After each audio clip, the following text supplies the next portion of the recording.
Assalamualaikum warahmatullahi wabarakatuh. Perkenalkan, kami dari kelompok 3. Di sini kami akan menjelaskan tentang analisis GCG dan CSR terhadap korporasi.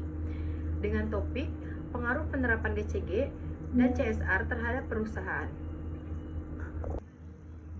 Kelompok 3 beranggotakan 5 orang. Yang pertama yaitu ada saya sendiri, Sonia Jadi Gunawan, dan ada Fani Febrianti Ruswandi, dan yang ketiga ada Samuel Gihon Bakara.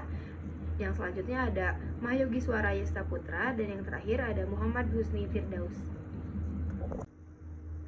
Di kesempatan kali ini, kelompok kami akan menjelaskan dengan konteks yang pertama yaitu ada latar belakang, yang kedua ada tujuan, ketiga ada pengertian, selanjutnya ada kelebihan, kekurangan, lalu manfaat, peran penting dan pengaruh GCG dan CSR terhadap korporasi. Yang kedelapan yaitu ada contoh penerapan GCG dan CSR di perusahaan, dan yang kesembilan yaitu ada kesimpulan. Latar belakang Good Corporate Governance (GCG) adalah kerangka kerja yang memastikan perusahaan dikelola dengan baik dan transparan, melibatkan aspek transparansi, akuntabilitas, tanggung jawab, independensi, dan keadilan. Penerapan GCG membantu meminimalkan risiko, meningkatkan kinerja, dan membangun kepercayaan pemangku kepentingan. Corporate Social Responsibility (CSR) berkaitan dengan tanggung jawab sosial perusahaan terhadap masyarakat dan lingkungan. Ini melibatkan kontribusi positif perusahaan terhadap pembangunan berkelanjutan dan kesejahteraan sosial. Penerapan CSR dapat memperkuat hubungan perusahaan dengan masyarakat dan membangun citra yang baik. Secara bersama-sama, GCG dan CSR ini membantu menciptakan perusahaan yang tidak hanya menghasilkan keuntungan finansial, tetapi juga bertanggung jawab secara sosial dan mematuhi standar etika bisnis. Tujuan: menciptakan tata kelola perusahaan yang baik, transparan, dan bertanggung jawab. GCG bertujuan untuk memastikan manajemen yang efektif, perlindungan hak pemegang saham, keadilan, serta kepatuhan terhadap peraturan dan etika bisnis. Sementara itu, tujuan Corporate Social Responsibility (CSR) adalah memastikan bahwa perusahaan memahami dan memenuhi tanggung jawabnya terhadap masyarakat dan lingkungan. CSR bertujuan untuk menciptakan dampak positif pada masyarakat, melibatkan pemangku kepentingan, dan memastikan keberlanjutan lingkungan. Secara keseluruhan, tujuan dari kedua konsep ini adalah mencapai keseimbangan antara pencapaian keuntungan finansial dengan kontribusi positif terhadap masyarakat, lingkungan, dan pemangku kepentingan lainnya. Lanjut ke pengertian GCG atau Good Corporate Governance, yaitu adalah mekanisme administratif yang mengatur hubungan-hubungan antara manajemen perusahaan, komisaris, direksi, pemegang saham, dan kelompok-kelompok kepentingan, stakeholders yang lainnya.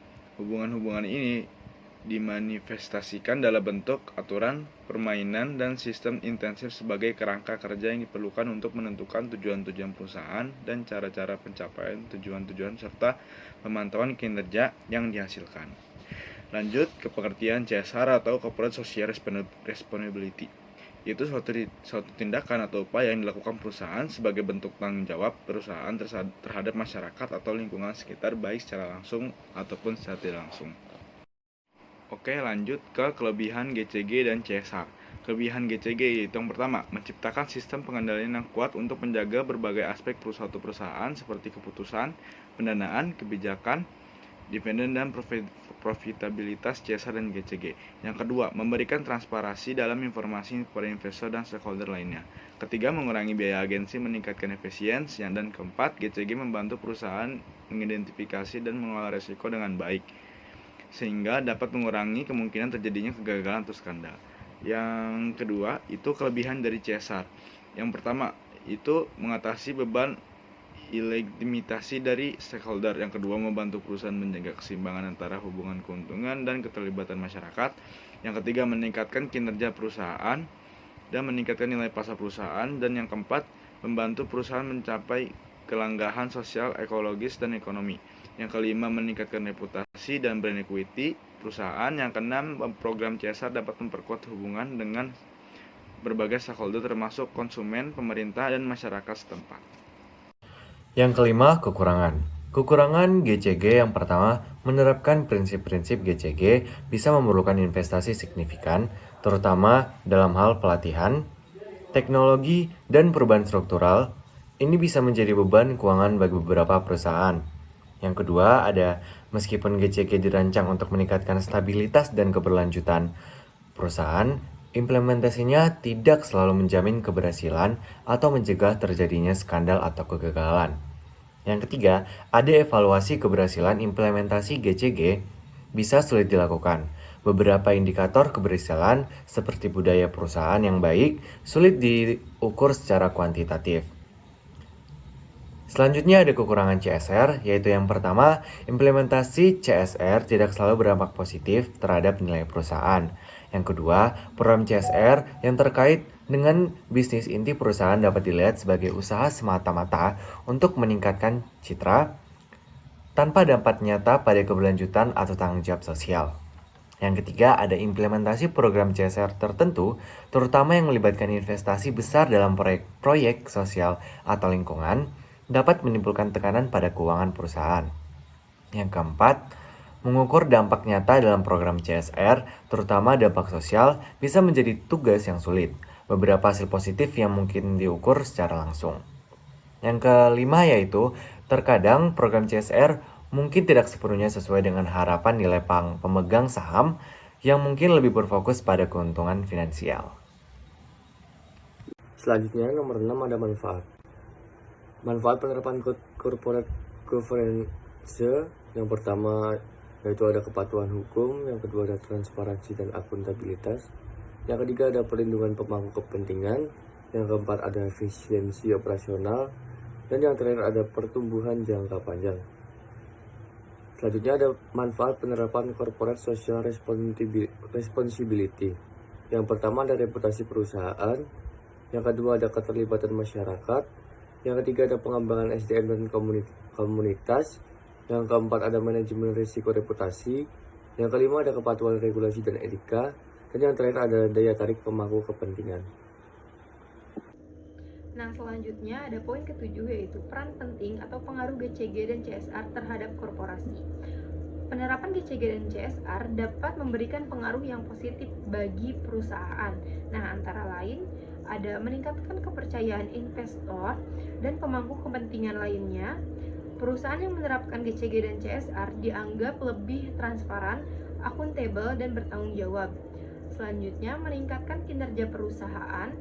Perusahaan yang menerapkan GCG dan CSR memiliki tata kelola yang baik dan pengelolaan yang bertanggung jawab. Meningkatkan citra perusahaan yang menerapkan GCG dan CSR dianggap lebih peduli terhadap lingkungan dan masyarakat. Selanjutnya, meningkatkan kesejahteraan masyarakat.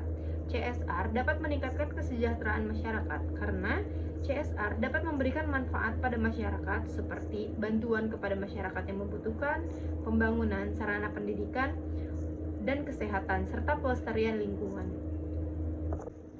Poin yang ke-8 yaitu contoh penerapan GCG dan CSR di perusahaan.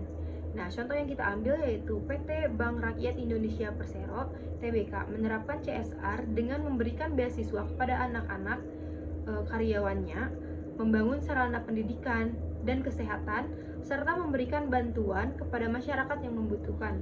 Hal ini tentunya dapat meningkatkan citra perusahaan dan dapat meningkatkan kesejahteraan masyarakat. Penerapan GCG dan CSR secara efektif dapat memberikan manfaat yang signifikan bagi perusahaan dan masyarakat. Oleh karena itu, penting bagi perusahaan untuk menerapkan GCG dan CSR secara konsisten dan berkelanjutan. Yang kesembilan ada kelebihan perusahaan BRI. Kelebihan GCG terhadap Bank BRI salah tiganya yaitu yang pertama meningkatkan nilai perusahaan. BRI telah menjadi salah satu bank terbesar di Indonesia dengan aset mencapai 1.780 triliun pada tahun 2022. Hal ini tidak terlepas dari penerapan GCG yang telah meningkatkan kepercayaan masyarakat terhadap Bank BRI sendiri. Yang kedua, meningkatkan perlindungan investor dan pemangku kepentingan.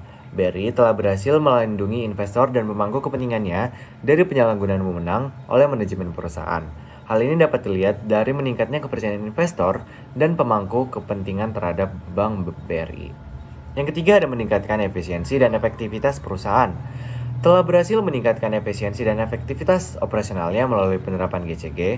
Hal ini dapat dilihat dari penurunan biaya operasional BRI dari 38,8% pada tahun 2012 menjadi 31,5% pada tahun 2022. Selanjutnya adalah kelebihan CSR terhadap Bank BRI. Salah satunya yaitu meningkatkan citra perusahaan. Program CSR BRI telah meningkatkan citra perusahaan mereka di mata masyarakat dan investor. Hal ini dapat dilihat dari meningkatnya kepercayaan masyarakat dan investor terhadap BRI. Yang kedua, ada meningkatkan kepuasan karyawan. Program CSR di BRI telah meningkatkan kepuasan para karyawan terhadap perusahaan. Hal ini dapat meningkatkan produktivitas dan loyalitas karyawan terhadap perusahaan BRI sendiri. Yang terakhir ada meningkatkan hubungan dengan masyarakat. Program CSR BRI telah meningkatkan hubungan perusahaan dengan masyarakat. Hal ini dapat meningkatkan kepercayaan masyarakat terhadap perusahaan dan mengurangi konflik sosial. Untuk kesimpulannya yaitu penerapan GCG dan TCR oleh PT Bank Rakyat Indonesia Persero Tbk tidak hanya mendukung keberlanjutan dan pertumbuhan perusahaan, tetapi juga dapat menciptakan dampak positif pada masyarakat dan lingkungan sekitar. Dalam lingkungan bisnis yang semakin kompleks dan responsif terhadap isu-isu sosial dan lingkungan, keseimbangan antara tata kelola perusahaan yang baik dan tanggung jawab sosial menjadi kunci keberhasilan jangka panjang. Sekian presentasi dari kelompok kami. Apabila ada kesalahan mohon dimaafkan. Assalamualaikum warahmatullahi wabarakatuh.